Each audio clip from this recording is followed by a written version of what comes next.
முக்கனி சக்கரை சேர அது பாதாம் பாலில் ஊற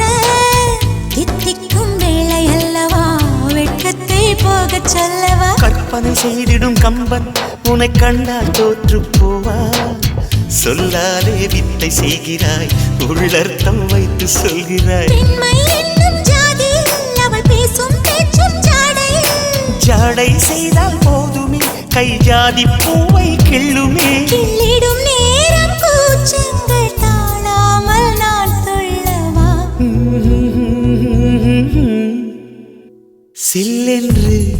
வரும் காற்று என ஏன் இன்று சுடுகின்றது அம்மம்மா அதே காற்று என்னை எங்கெங்கோ தொடுகின்றது எனையாள்